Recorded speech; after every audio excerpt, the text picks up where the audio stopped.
everyone, this is Rachel and I'm here for another process video. Now before I start, I just want to say a big thank you to all of you who commented on my last video about my sound quality. So it looks like I don't need to get a microphone, so yay, more money for scrapbooking. Ha ha ha. Alright, so I'm getting started on this layout, and this is a scrap lift from Paper Issues has their scrap lift Sunday, and I saw the original layout on Instagram, and I just thought it was so super cute.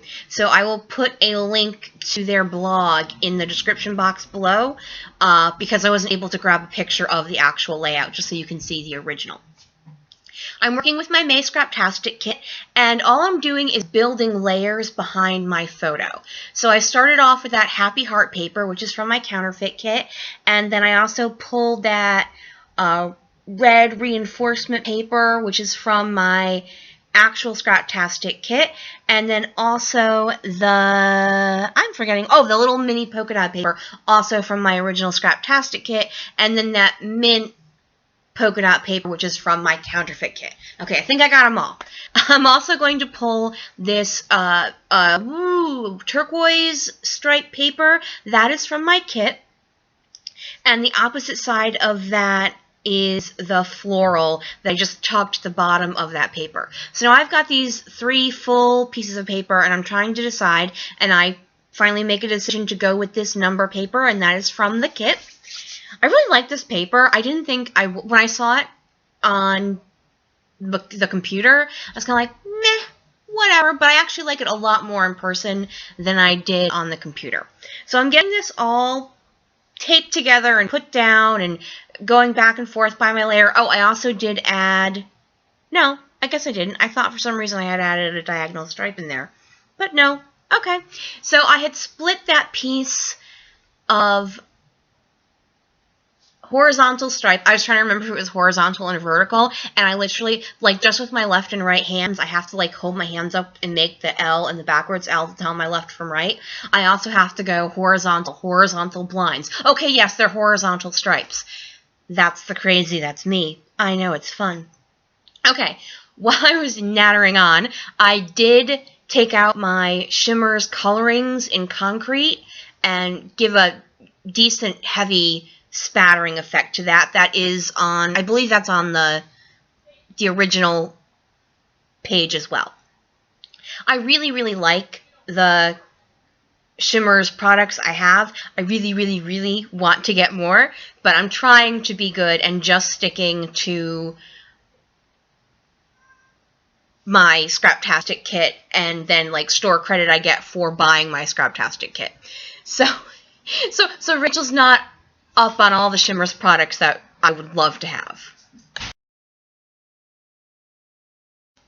Sorry about that, I had people coming in the door. Okay, so I pulled out these 3 floral die cuts that go with the flower paper that I used in a little bit. In the end, that pink one on the bottom left ends up coming out, oh, hello, Xanthi, ends up coming out more than I realized.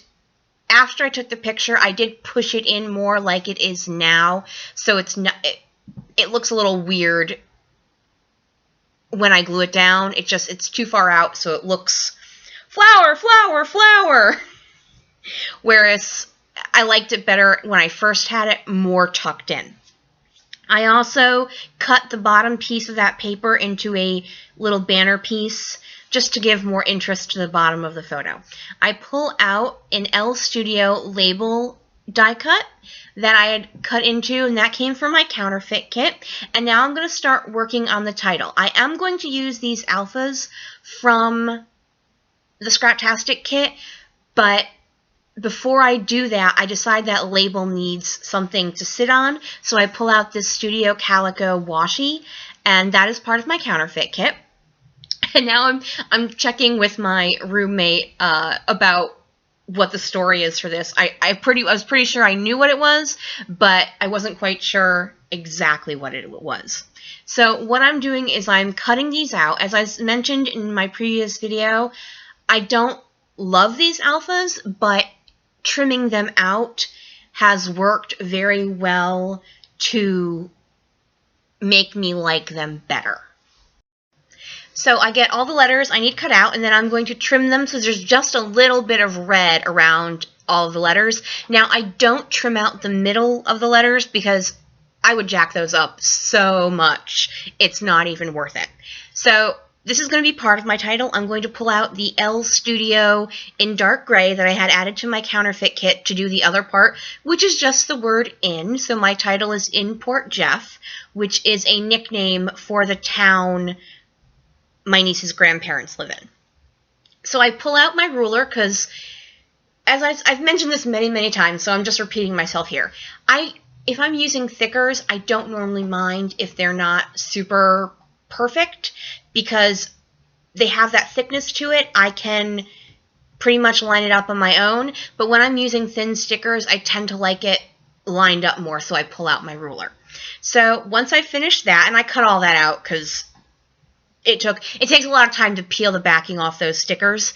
So after I do that, I went ahead and wrote my journaling. It's just very quickly about this is her first visit up down there to visit them, as opposed to them coming over to Connecticut to visit her. I pull out that flare that came in my Scraptastic kit, and that was a circular element on the original layout that I'm copying.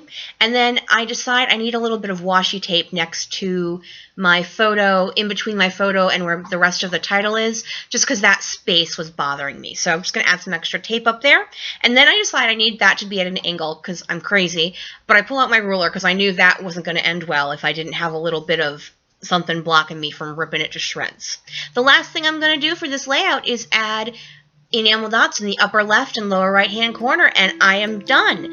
Thank you guys so much for watching me today. If you could flick me a thumbs up, that would be super great. And make sure you visit the Paper Issues blog if you want to see the original layout. Have a great day, everyone. Bye!